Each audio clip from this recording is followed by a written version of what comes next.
Olá! No vídeo de hoje eu os convido a refletir comigo acerca de como ensinar o direito romano. É claro que essa questão é relacionada do porquê aprender o direito romano e como estudar o direito romano, mas aqui é um passo além que pressupõe os dois anteriores.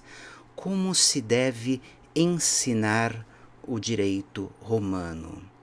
Até conto que eu acho esse tema extremamente importante porque aparentemente muitos não visualizam o grande potencial do direito romano para a compreensão do direito contemporâneo por conta da forma normalmente como ele é ensinado atualmente nas faculdades de direito. Quem sabe uma mudança, veremos no final, mas quem sabe uma mudança na forma como o direito romano ele é ensinado, já não estimulasse, fomentasse cada vez mais o estudo e o interesse por essa disciplina, de modo a que ela possa colaborar cada vez mais com o nosso direito civil atual. Não é uma questão do estudo do direito romano pelo mero estudo do direito romano, é o estudo do direito romano para uma melhor compreensão do direito que hoje nos rege. Pensemos então um pouco. Habitualmente, nos cursos de direito aqui do Brasil que tem a disciplina Direito Romano, e aliás, para não acharem que eu estou falando mal dos romanistas brasileiros, de forma nenhuma, no exterior também, na grande parte das faculdades em que se tem o estudo do direito romano, esse estudo é feito de uma forma sistemática, institucional. Por exemplo, na Itália corresponde ao que a cursos escritos de direito romano, que normalmente o título aparece com o termo institutione, instituições de direito romano. Os grandes cursos que nós temos escritos aqui no Brasil de direito romano, os dois que eu tenho falado bastante aqui no canal, Thomas Mark, mais sintético, Moreira Alves, mais desenvolvido, que explora de forma mais aprofundada os temas, seguem esse método sistemático de abordagem do direito romano. E assim também a grande maioria dos professores da disciplina. Deixando mais explícito, o que fazem normalmente os professores de direito romano? Aliás, também aqui abrindo um parênteses, isso que eu vou dizer também de certa forma se aplica ou pode ser usado, quem sabe, para uma reflexão sobre como se estuda o direito civil. Então aqui estou falando de direito romano, mas também sou professor de civil, então deixo aqui uma sementinha para alguns pensarem que o que eu estou levantando pode também ser pensado para o direito civil em muitos casos. Mas fecha parênteses, voltemos ao direito romano. Então, como normalmente os professores de romano fazem aqui no Brasil? Eles escolhem é um método institucional. Eles escolhem uma sistematização das grandes categorias, institutos do direito romano, e daí vão explicando, tentando concatenar um assunto no outro de forma sequencial. De uma forma geral, a grande maioria dos professores aqui no Brasil e também no exterior acabam adotando a sistematização que é dominante para o direito privado, o direito civil especificamente, contemporâneo. Então, no nosso caso, grande parte dos professores de romano, a partir de normalmente de uma introdução histórica que eles fazem, eles começam a tratar das grandes categorias do direito romano, seguindo em grandes linhas, a sistematização do nosso próprio Código Civil. Então é muito comum em cursos que se tenha uma parte geral do direito romano, depois uma parte de direito às obrigações, direitos reais, direito de família, direito das sucessões. Essa é uma sistematização não romana. É uma sistematização moderna a partir da qual se faz uma leitura desses institutos, categorias romanos. Outra possibilidade, mas eu vejo pouco aqui no Brasil, e não que eu veja tanto assim no exterior, mas é uma possibilidade interessante, seria fazer esse estudo sistemático do direito romano a partir de alguma sistematização com base histórica romana. E aqui quase sempre não se consegue escapar da sistematização de Gaio. Aliás, tem até lógica ficar na sistematização de Gaio, porque depois ela foi muito importante para a configuração do direito civil contemporâneo, de uma forma geral, principalmente aquele que tem uma base francesa. Isso eu abordo em outro vídeo. Então, alguém poderia ensinar as categorias romanas a partir daqueles três grandes conceitos-chave de Gaio: pessoa, coisa e ação, ou pessoas, coisas e ações. E a partir daí, com subdivisões cada vez maiores, chegar até um estudo de uma ou outra regra do direito romano. É assim que normalmente se faz. E é claro que esse estudo tem um grande valor, tem um enorme valor.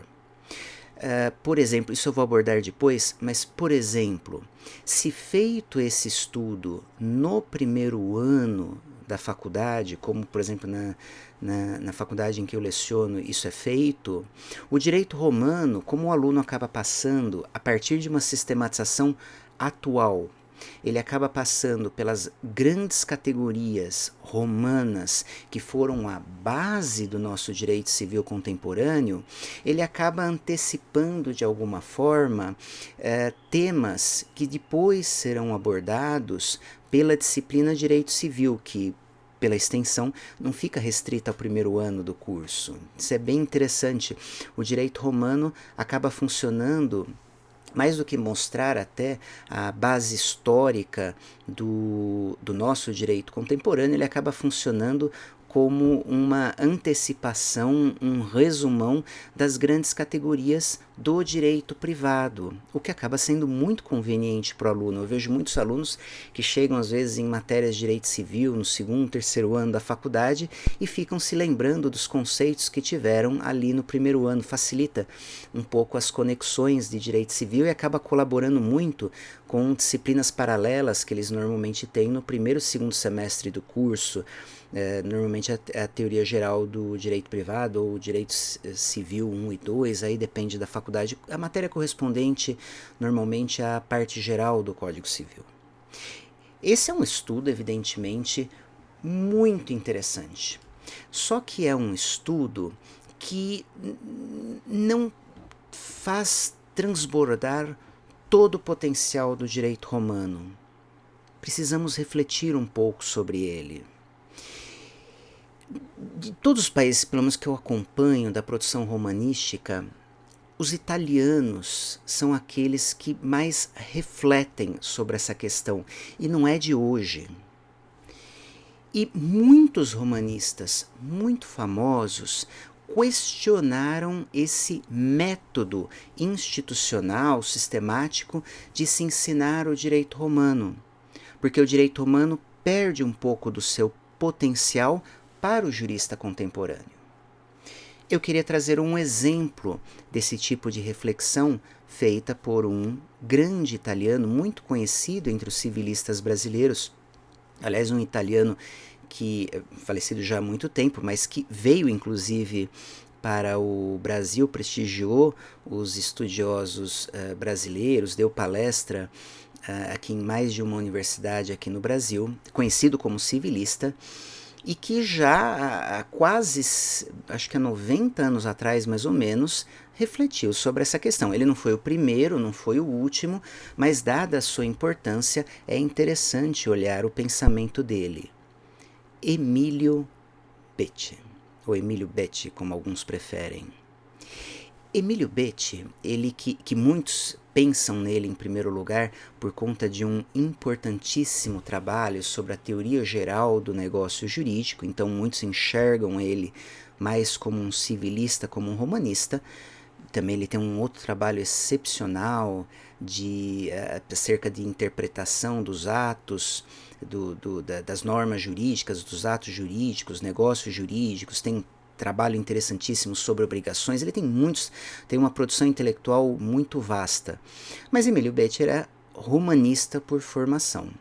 E ele, ainda num momento inicial da sua carreira, até para ser mais específico, em 1930, não no primeiro momento da sua carreira, mas no momento em que ele ainda estava se firmando um pouco na sua carreira, em uma época bem tumultuada na Europa, no período entre guerras, ele refletiu sobre essa questão do como ensinar o direito romano.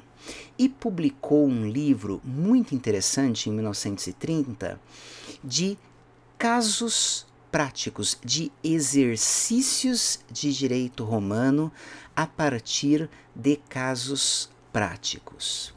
E esse livro ele tem uma espécie de um prefácio bem curtinho de 2 páginas, em que ele fala algumas questões que são muito interessantes. Vejam aqui na tela 2 trechos. Eu vou colocar o original em italiano, mas eu traduzo, não uma tradução literal, mas eu faço uma tradução aqui do que interessa de uma forma livre. Então, 2 trechos eu queria colocar aqui para vocês. Primeiro na tela. Olhem o que dizia Emílio Betti. As fontes jurídicas têm essencialmente por conteúdo decisões de milhares de casos práticos. Aqui, evidentemente, ele estava pensando essencialmente no digesto, pensando em direito justinaneu, no digesto e no código, não nas institutas, porque as institutas eram um material diferente. As institutas de Justiniano correspondiam mais a esse estudo institucional que eu comentei com vocês. Não o digesto, não o códex ou o código, porque esses 2 novelas também evidentemente estariam abrangidas, porque nesses 2 outros textos, diplomas jurídicos, nós temos em verdade, e aqui usando o termo de Emílio Betti, milhares e milhares de casos práticos sobre os quais jurisconsultos romanos, no caso do digesto, ou os próprios imperadores romanos, no caso do código e das novelas, mas casos sobre os quais eles refletiram juridicamente. Então, vamos continuar.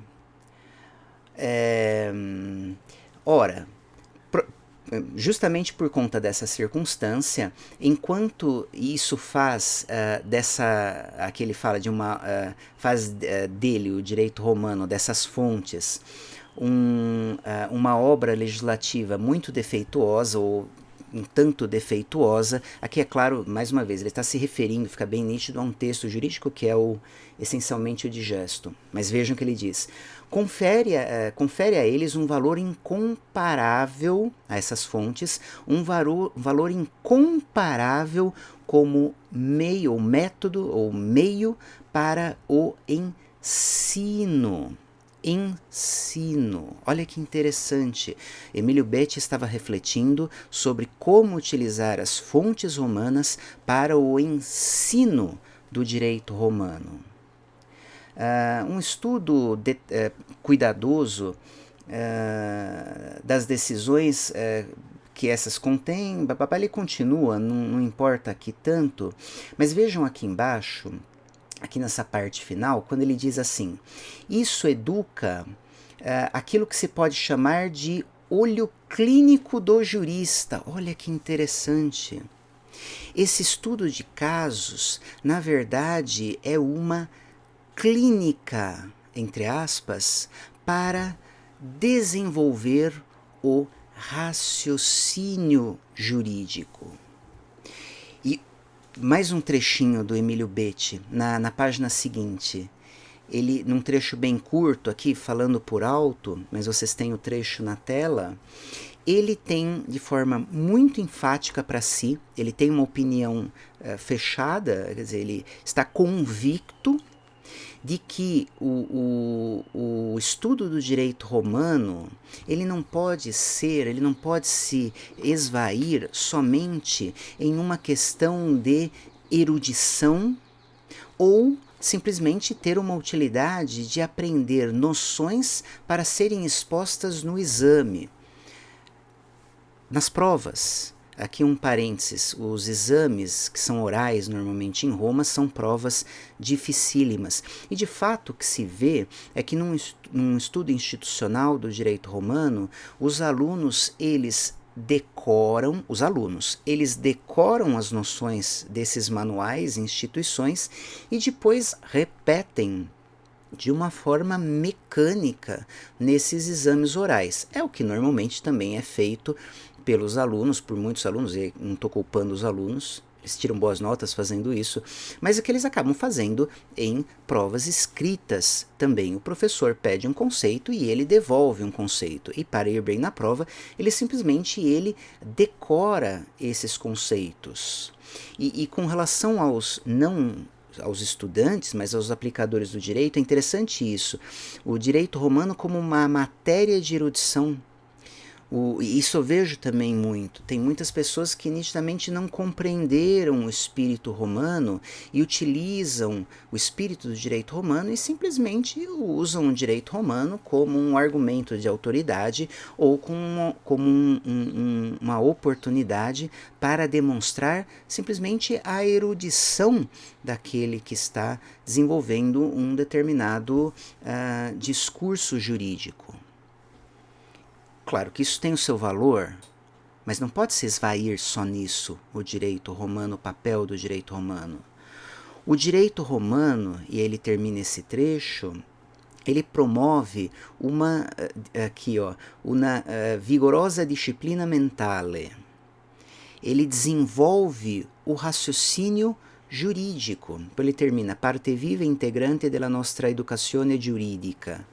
Então, nós, como professores, isso em romano, ou por exemplo em direito civil, que também sou professor de direito civil, temos o papel não só de explicar para os alunos os principais institutos jurídicos da matéria que estamos lecionando, mas também desenvolver neles, ou ajudá-los a desenvolver um raciocínio jurídico. E daí não basta simplesmente decorar conceitos. O aluno ele precisa ir além. E esses casos práticos, eles oferecem uma oportunidade. Esses casos práticos de direito romano, eles oferecem uma oportunidade única para o desenvolvimento desse raciocínio mental, desse raciocínio jurídico. Eu costumo muito em repetir em aula um trecho de um grande romanista brasileiro, Moreira Alves, autor daquele famoso manual, em que logo no comecinho do manual, isso vejam a edição que à disposição de vocês, no item 3º, ele trata da utilidade do estudo atual do direito romano. Daí ele diz, segundo parágrafo, vou ler aqui para vocês, a nosso ver, ela decorre principalmente do fato de ser ele, o direito romano, admirável instrumento de educação jurídica. Instrumento de educação jurídica. É claro que aqui ele poderia estar se referindo tanto a uma questão de aprender os institutos, quanto a questão dos casos práticos. Mas depois ele continua abaixo. Eu vou ler aqui para vocês. Ora, nenhum direito do passado reúne para esse fim as condições que o direito romano apresenta, abarcando mais de 12 séculos de evolução. Neles desfilam diante do estudioso os problemas da construção, expansão, decadência e extinção do mais poderoso império que o mundo antigo conheceu. É assim o direito romano, aqui é o ponto mais importante, notável campo de observação do fenômeno jurídico em todos os seus aspectos. campo de observação do fenômeno jurídico em todos os seus aspectos. O direito romano é um grande laboratório para o jurista. Porque a nossa legislação hoje, principalmente aquela inserida em códigos, ela é uma característica hoje muito abstrata. Os juristas, eles têm, por vezes, dificuldade de perceber a complexidade por trás da simplicidade de enunciados sintéticos dos nossos códigos. E os casos práticos de direito romano trazem uma oportunidade única de reflexão, uma oportunidade única de reflexão para o jurista contemporâneo. Vou desenvolver mais isso, mas vejam, o direito romano é um grande laboratório. Então, se por um lado é interessante estudar os conceitos, institutos, categorias chaves do direito romano, por outro, e aí eu estudo institucional, por outro, aqui seguindo Emílio Betti, o estudo dos casos, não um estudo sistemático, mas um estudo casuístico, tem um valor enorme para o desenvolvimento do raciocínio jurídico do jurista contemporâneo. Qual dos dois escolher? Aliás, precisamos escolher os dois ou podemos compatibilizar essas duas formas de estudo para conseguir extrair o máximo potencial do direito romano? É isso que nós vamos ver no próximo vídeo, quando eu vou trazer aqui para vocês uma experiência didática que vem sendo desenvolvida há 30, 40, uns 50 anos aqui em São Paulo. Aguardo vocês.